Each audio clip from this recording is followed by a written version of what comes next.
Welcome back to Unit 4, Lesson 2. This is part 4 of the lesson, and we're going to talk about ribosomes. And we definitely have talked about them in previous units. Now we're just going to put them in the context of the whole cell.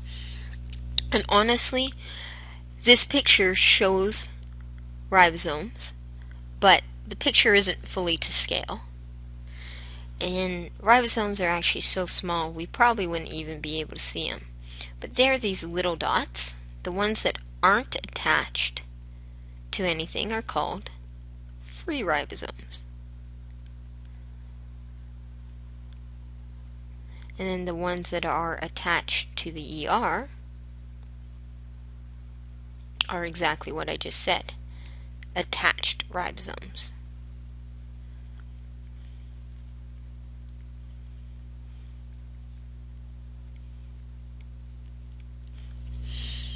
And in electron micrographs, they can be hard to see. They're hard to distinguish from other things floating in the cytosol, but you can see them on the rough ER.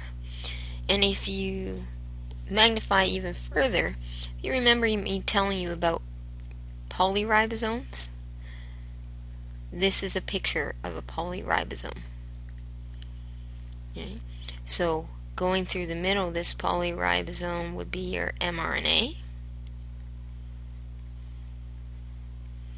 These little darker blobs would be your ribosomes. And these little things coming off of them would be your polypeptide chains that are being produced.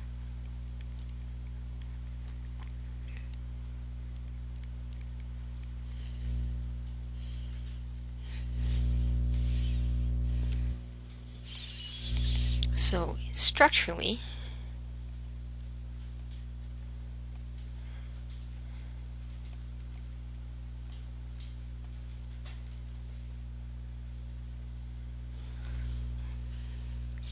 they are approximately 25 nanometers.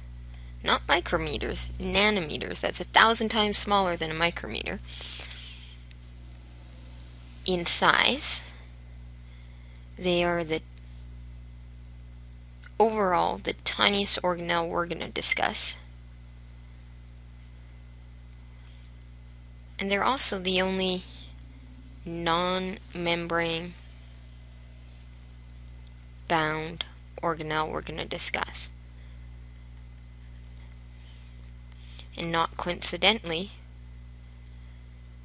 these are also found in prokaryotic cells that don't have membrane-bound organelles.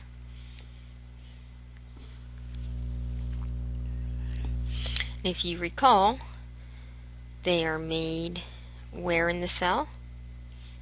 I'm asking you to go way back to the start of this lesson. Made in the nucleus, and more specifically, that dark staining part in the middle of the nucleus. Correct, the nucleolus. And they are composed of, going back to our DNA unit, blank and blank. Do your little happy dance if you get this right. rRNA, ribosomal RNA, and protein. Back to the chicken and egg discussion. If ribosomes are made of proteins and they make proteins, we don't know where the first protein came from. Okay. And are only functional when the small subunit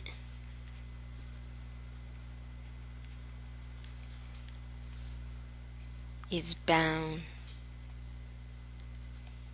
to the large subunit.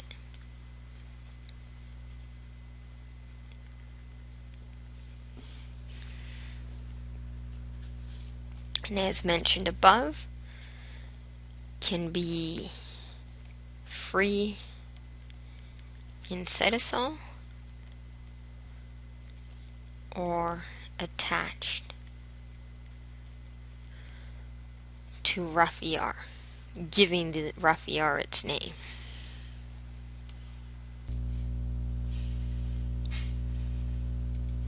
So if we look at the function of ribosomes, we can just go general function.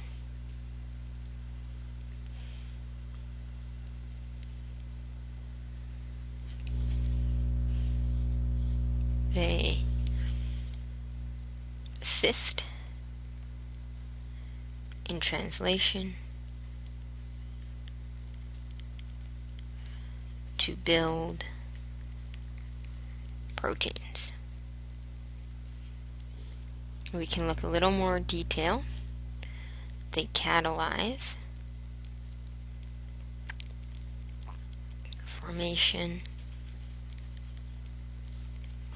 of blank bonds between successive amino acids via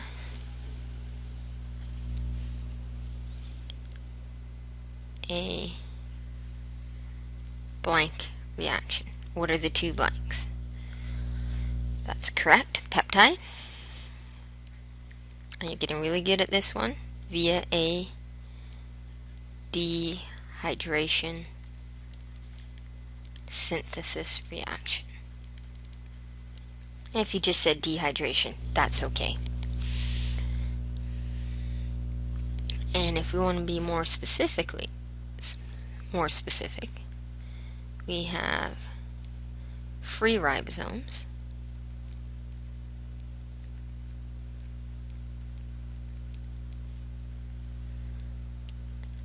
make proteins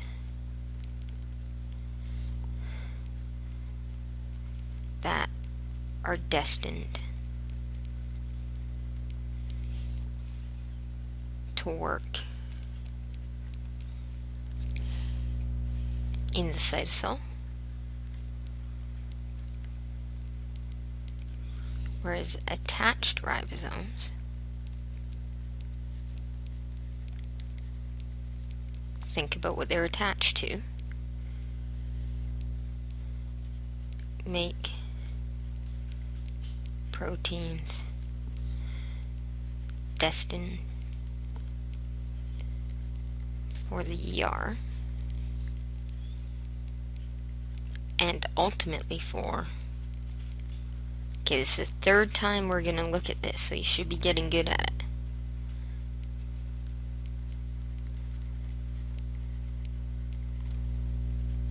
One of three fates. One,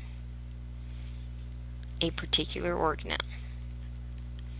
So they're going to go through the ER, be sorted by the Golgi, targeted into vesicles, and delivered to a particular organelle, or to the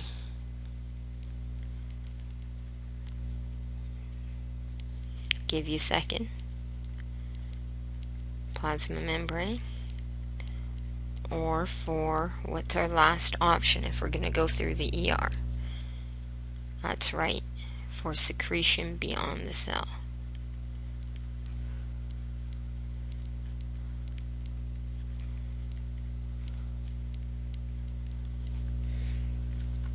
Okay, and this is perhaps the easiest analogy we'll have for the cell.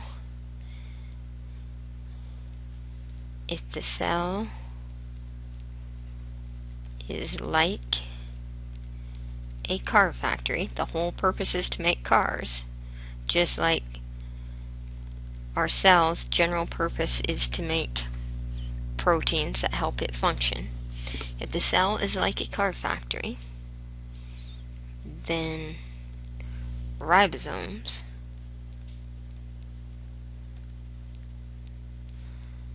are like the robots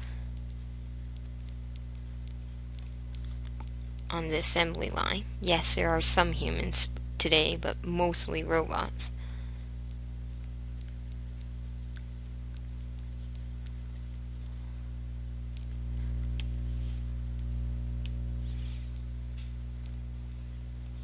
that make the cars.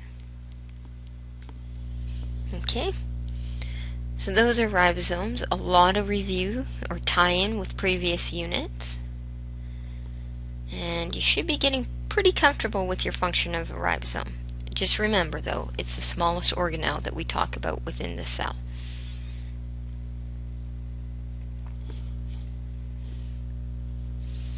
Okay, now we're going to take a look at the cytoskeleton.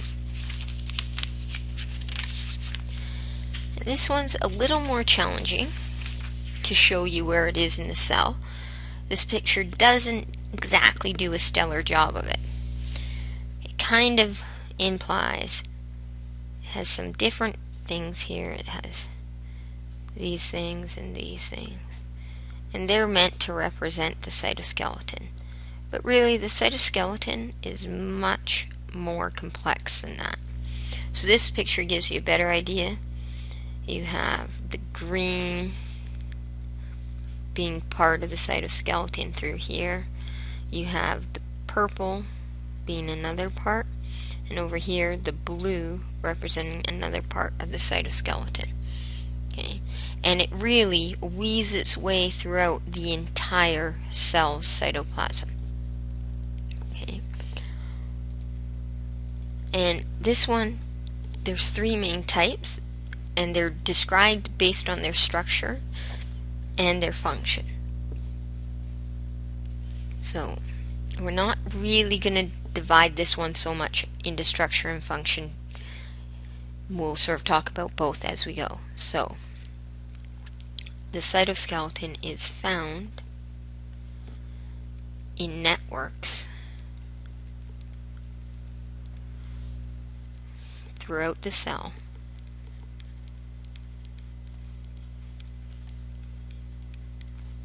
and serve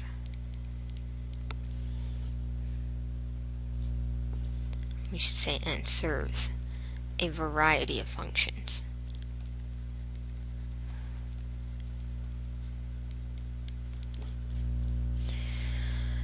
There are three main types of cytoskeleton.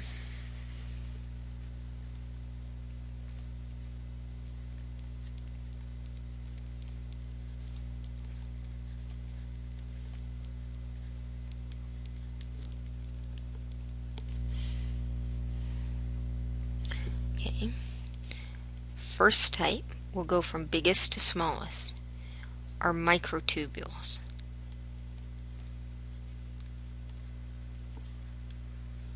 And they're approximately 25 nanometers in diameter. Now some of you are paying real close attention might say, wait a second, you just told us ribosomes were about that size and they were the smallest. Well, ribosomes are more spherical.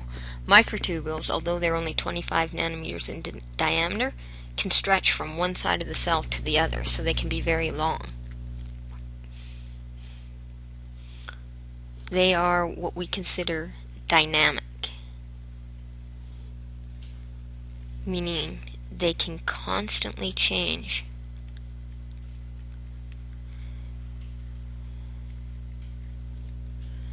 length and position in the cell.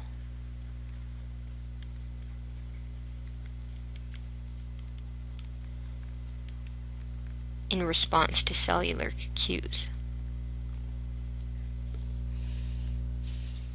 They are made up of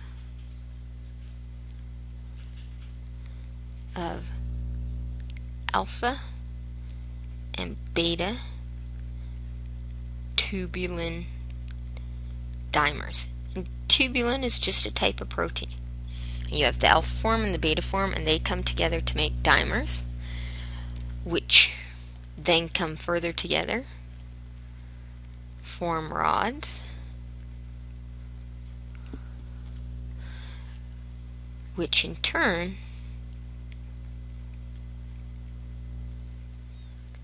form tubules. Okay, so to help you understand that sort of process of it coming together, I don't want you to try and write this one down as you go. Watch the process and then go back, rewind if you have to, and draw the notes. So you're going to start out, we're going to call this an alpha-tubulin protein. It will come together to form a dimer with beta-tubulin. And call that beta. Dimers will then come together, so they're coming in 2 at a time. I would draw it that way, but I have no idea how I can draw these 2 at a time. So the next 2 come in, the next 2 come in, so on and so forth. The dimers coming in and attaching together, polymerizing, and that equals a rod. So first we have our dimer, and then we polymerize our dimers together to make a rod. And then 13 rods come together to make a microtubule. It's like a straw made up of a series of rods. So we would have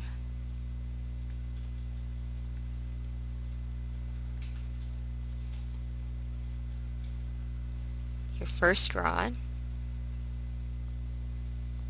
kind of looking like this. So we'll just draw that like a rod. And then 13 of these.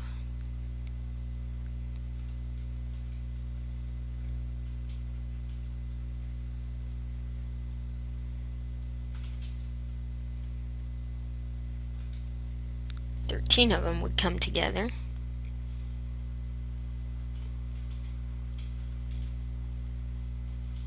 to form a hollow tube.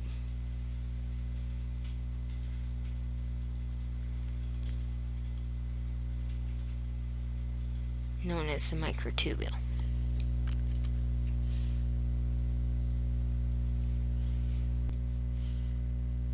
So that's the structure that forms a microtubule.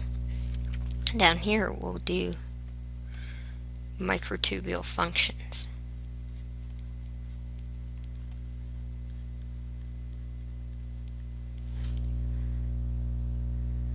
And they have many functions. We're going to list 4. Okay. The first is a help cell to maintain or change, depending on what it needs, its shape by polymerizing, making them longer,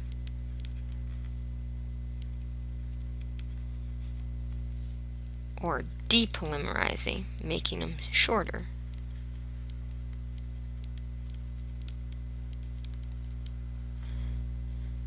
The tubule. So you can kind of think about this if you have an internal frame to a tent and you can stretch out that frame higher or lower to change its shape. Microtubules also form flagella.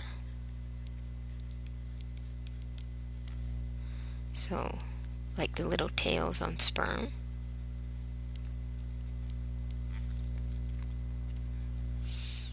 And cilia, these are the little hairs that line the cells of your respiratory tract.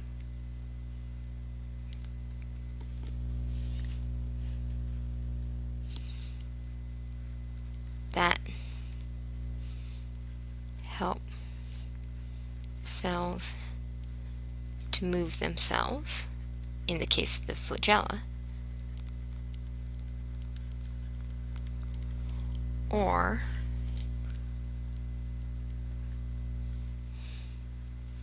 things around them. In the case of the cilia, what it's moving is mucus through the respiratory tract. C, they also act as highways.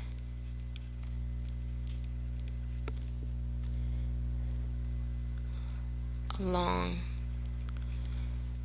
which organelles are moved. So organelles don't always stay in the same location within the cell. They actually move around in the cytosol. So that's the highway, but something has to power them to move them along. If you just stand on the highway, well, you're just going to get run over. It's not going to be very effective. But if you get in a vehicle, you can move along the highway.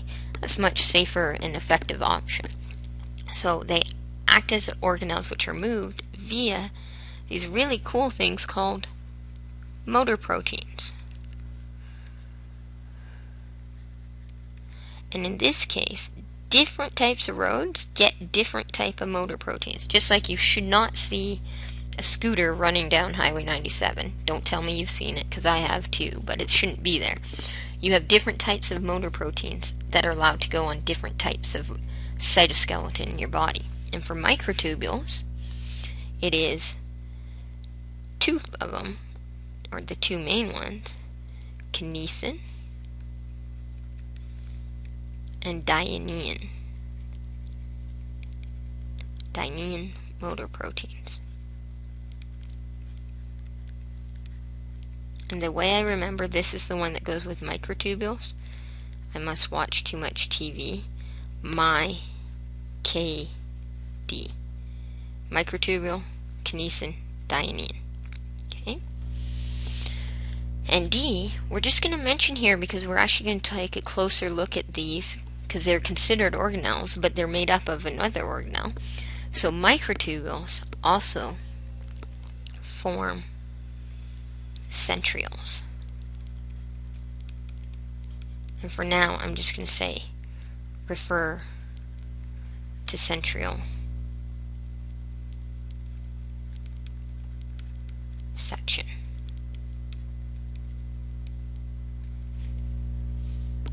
Okay.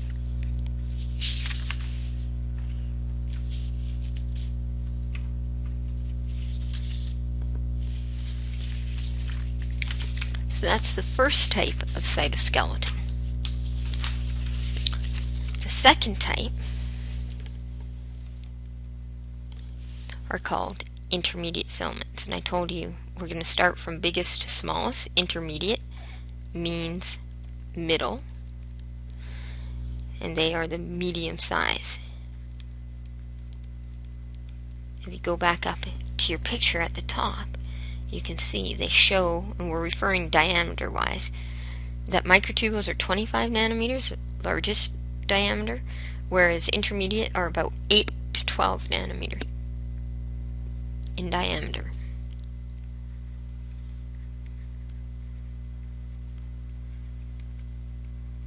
Again, now we're talking even smaller than a ribosome, but they can be much longer than a ribosome. Okay. These are static, meaning they do not change their shape and size significantly. And they are made up of a variety of proteins.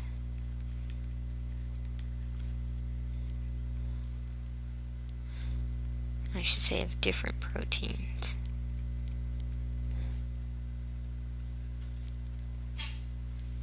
Depending on cell type.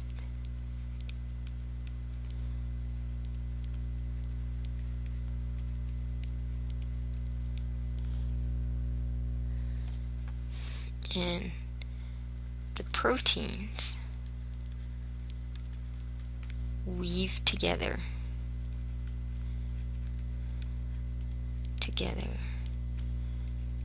like a rope.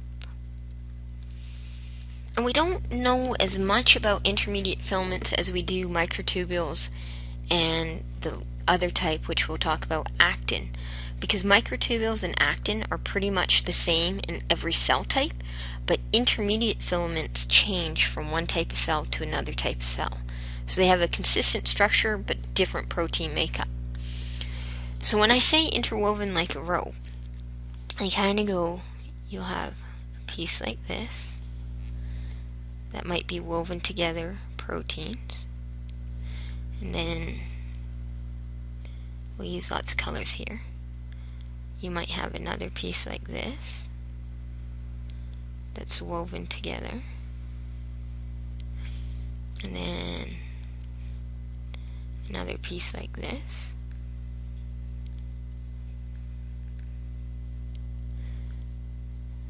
and then another piece like this, and usually made out of the same protein, each piece that's woven together. So the color doesn't mean different protein, it's just to see how they come together.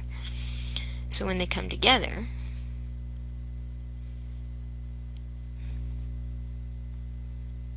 add them all up, you're going to get this one, which will weave together and overlap with this one. Sorry.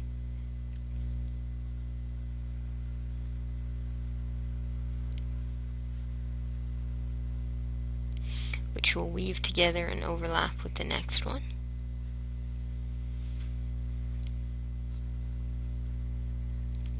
And finally with the last one. And this is a very strong way of making a filament. So intermediate filaments tend to be very strong. And their functions are pretty basic. They help cells and nuclei. So they're not only found in the cytosol, they're also found in the nucleoplasm to maintain shape. Not so much change shape because they're pretty, as we said, static. Once they're built, they tend to stay that way.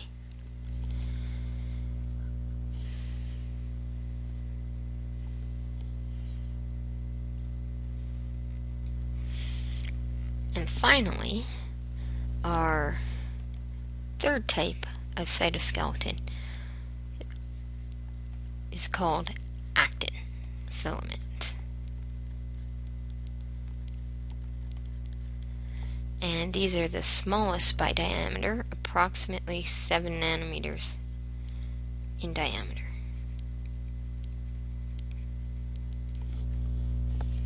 And like microtubules, they are dynamic, so they can change length and position within the cell by polymerizing or depolymerizing. And they are made up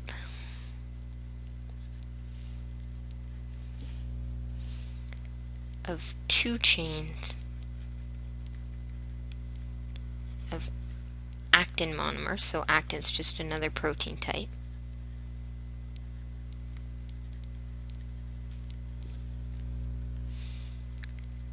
That are intertwined.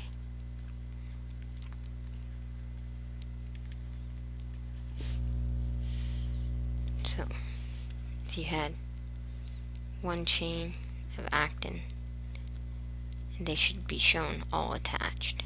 These are the monomers making a chain.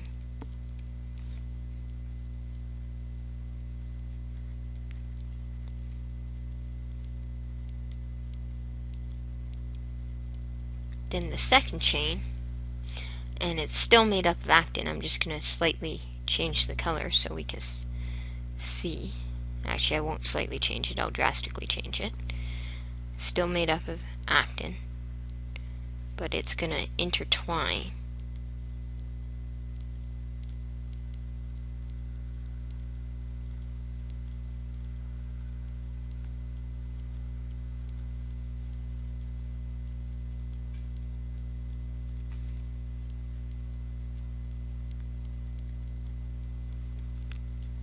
twist back and forth like it's just two braided together.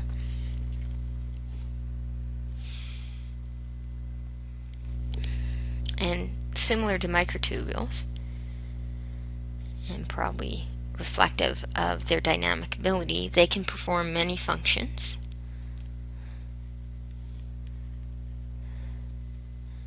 including help cell to maintain or change shape along with the microtubules by polymerizing or depolymerizing.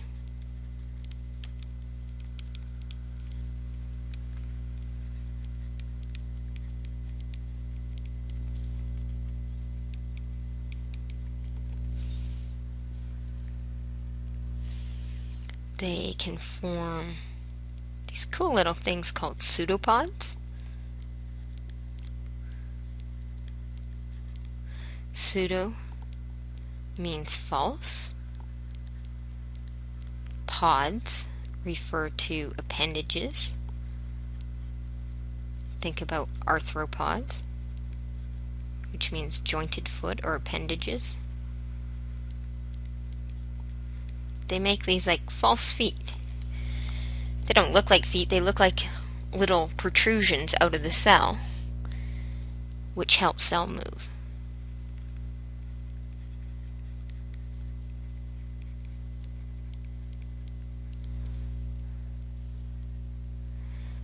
They serve not as highways because they're smaller than the microtubule, but serve as roadways, smaller than highways, along which cell components are moved.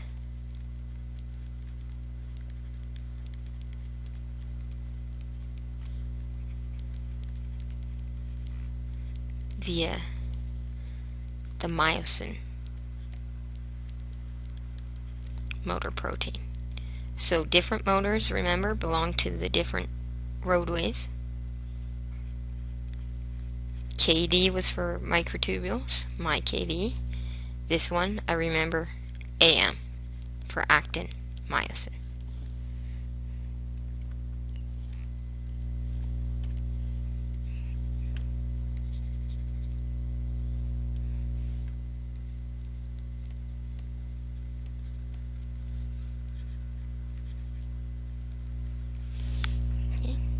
And the last thing that we're going to discuss that they do is they allow for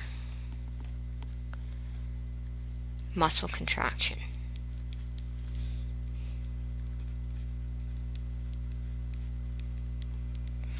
As you have your actin filament,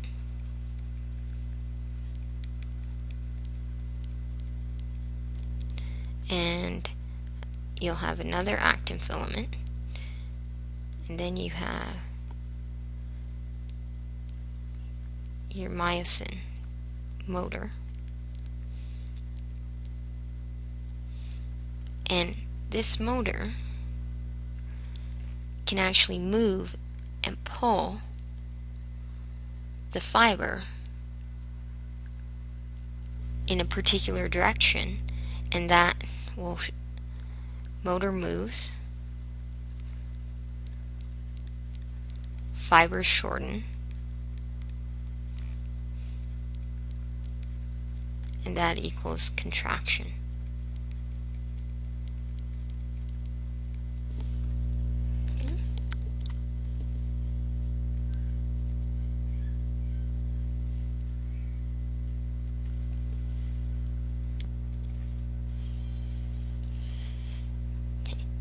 So that's the function of actin, and those are the 3 types of cytoskeleton. So because there's 3 types and there's so many different functions, it's a little bit difficult to come up with a functional analogy that'll suit all of them. But overall, if the cell is like a car factory,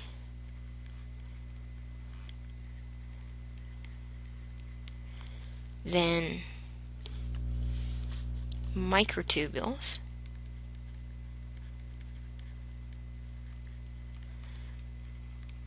would be like supports holding up temporary walls, because hey, they can move and change where they are. support cell shape.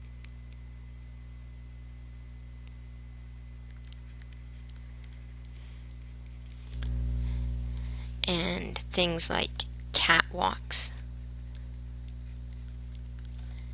and larger hallways throughout the factory where things can be transported along.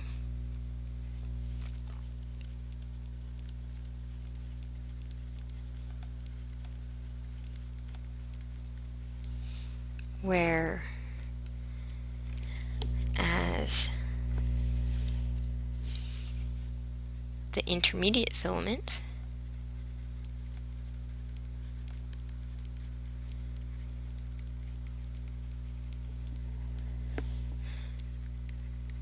would be like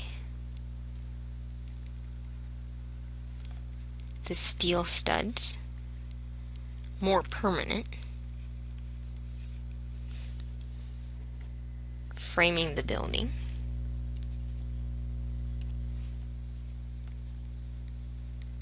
So holding it up.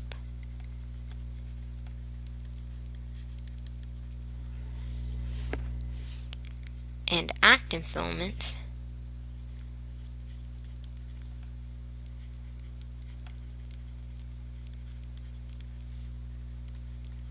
would be like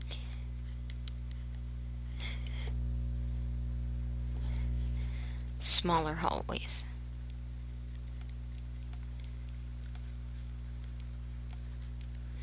And maybe even duct tape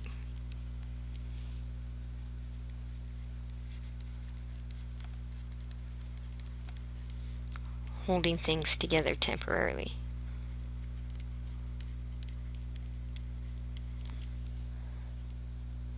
So supporting structure. We'll say that. We won't say holding together. We'll say duct tape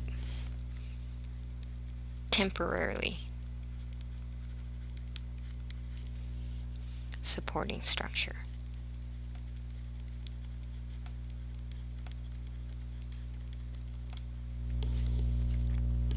Okay, now I know I said in the last video, if you're watching right the way through, that this would be the last one, part 4, but I haven't quite finished, but I have to go to rugby practice, so I'm just going to stop there. There will be a part 5 to the video. If you have any questions about this, come see me in class, or as I suggested before, take a look at Cells Alive. Have a great day. I'll see you in class.